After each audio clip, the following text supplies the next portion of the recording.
Assalamualaikum warahmatullahi wabarakatuh. Perkenalkan, nama saya Diesta Nandini. Saya dari Offering Tari 2 dengan nomor induk mahasiswa 1902526099296 akan menjelaskan tentang pokok-pokok inti materi dari kesenian rakyat bercerita. Yang pertama adalah, apa itu kesenian rakyat? Kesenian menurut Koncharaningrat dalam buku Pengantar Ilmu Antropologi 1990 merupakan hasil cipta dari segala pikiran dan perilaku manusia yang fungsional, statis, dan indah sehingga ia dapat dinikmati secara panca inderanya, yaitu penglihatan, penciuman, pencecap, perasa, dan pendengaran yang dimiliki oleh manusia. Jadi, kesenian adalah bagian dari budaya dan merupakan sarana yang digunakan untuk mengekspresikan rasa keindahan dari dalam jiwa manusia. Selain mengekspresikan keindahan dalam jiwa manusia, kesenian juga mempunyai fungsi lain. Misalnya, mitos berfungsi untuk menentukan norma, untuk perilaku yang teratur, serta meneruskan adat dan nilai-nilai kebudayaan. Selanjutnya adalah kesenian rakyat.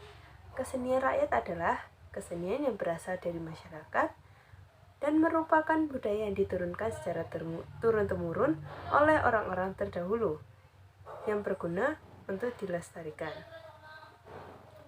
Menurut Kamus Besar Bahasa Indonesia, kesenian rakyat adalah kesenian masyarakat banyak dalam bentuk yang dapat menimbulkan rasa keindahan yang diciptakan sendiri oleh anggota masyarakat yang hasilnya merupakan milik bersama.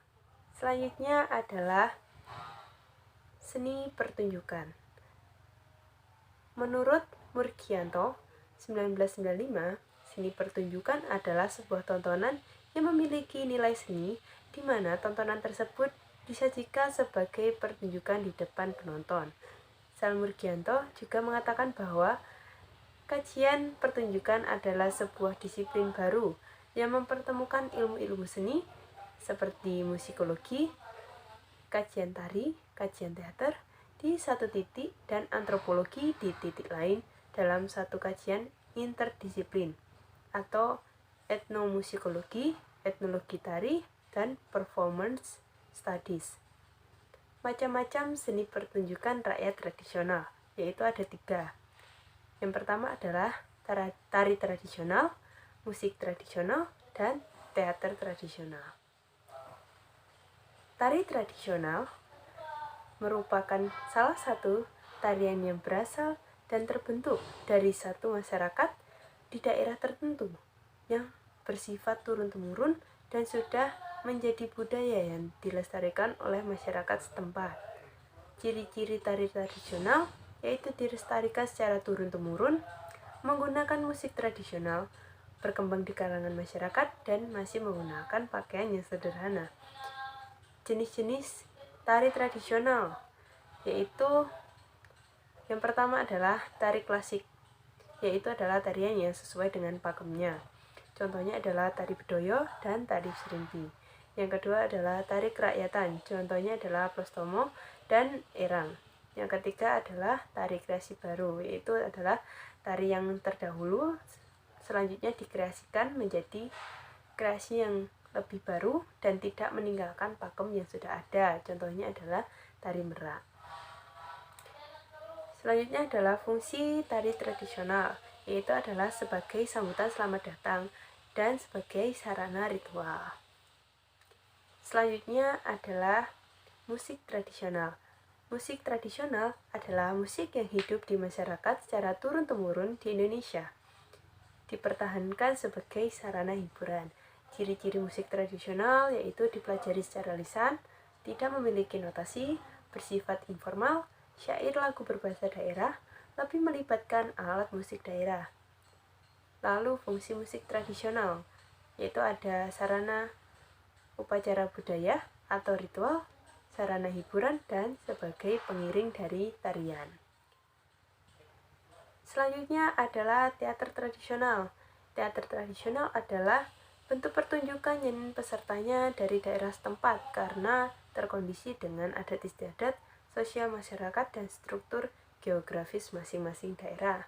Jenis-jenis teater tradisional ada 3, yaitu teater rakyat, teater klasik, dan teater transisi. Contohnya adalah wayang, makyong, dramagong, randai, dan longser.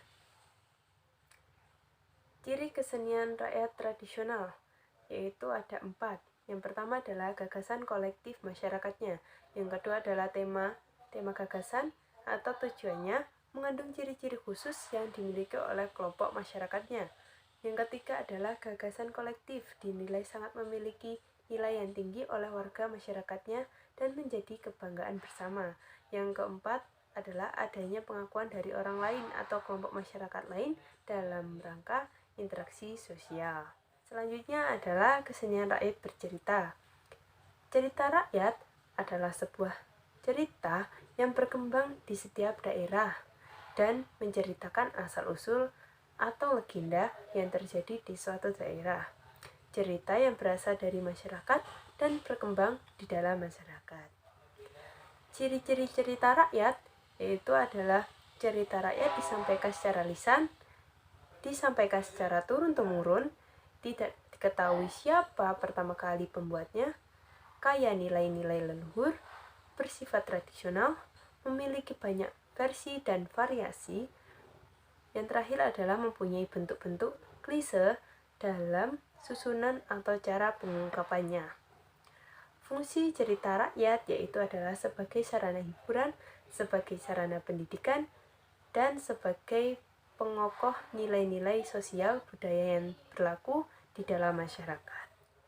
Macam-macam cerita rakyat, yaitu yang pertama adalah legenda. Legenda merupakan cerita rakyat yang mengisahkan riwayat terjadinya suatu tempat atau wilayah. Contohnya adalah cerita Malin Kundang, Tangkuban Perahu, dongeng Banyuwangi, dongeng Gunung Batok, dongeng Rawapening, dan sebagainya. Yang kedua adalah sage. Sage merupakan cerita rakyat yang didasarkan pada peristiwa sejarah bercampur dengan fantasi rakyat. Contohnya adalah Syariah Melayung, Hikayah Hang Tuah, Ciung Wanana, dan sebagainya. Yang ketiga adalah mite. Mite merupakan cerita rakyat yang berhubungan dengan kepercayaan terhadap suatu benda yang dipercaya sebagai benda gaib. Contohnya adalah Nyai Roro Kidul, Jaka Tarub, dan sebagainya. Yang keempat adalah fabel. Fabel merupakan cerita rakyat yang penokohannya binatang sebagai lambang pengajaran moral.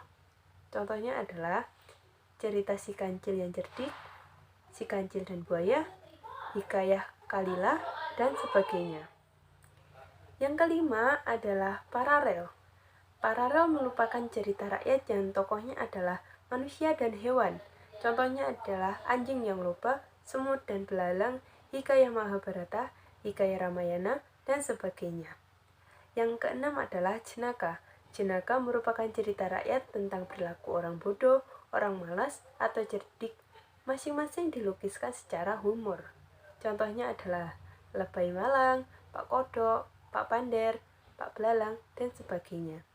Yang ketujuh adalah cerita terbingkai. Cerita terbingkai merupakan cerita yang di dalamnya cerita lagi.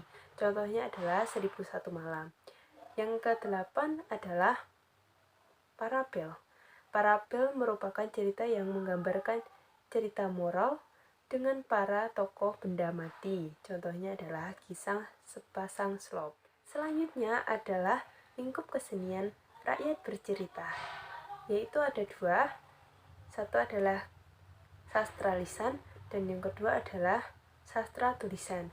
Yang pertama adalah sastra lisan, penyebarannya dan diturun-temurunkan secara lisan atau dari mulut ke mulut. Contohnya adalah mitos, legenda, epik, dan dongeng. Lalu sastra tulis. Sastra tulis merupakan bentuk karya sastra berupa tulisan yang ditulis leluhur pada prasasti, batu dinding gua, batu candi, kertas, atau buku. Yang terakhir adalah kesenian tradisional sebagai ikon pariwisata. Dalam pengembangan dunia wisata, potensi kebudayaan daerah sangat mendukung untuk memikat daya tarik para pengunjung. Potensi tersebut dapat dijadikan sebagai ikon suatu tempat agar tempat tersebut dapat dikenal banyak orang.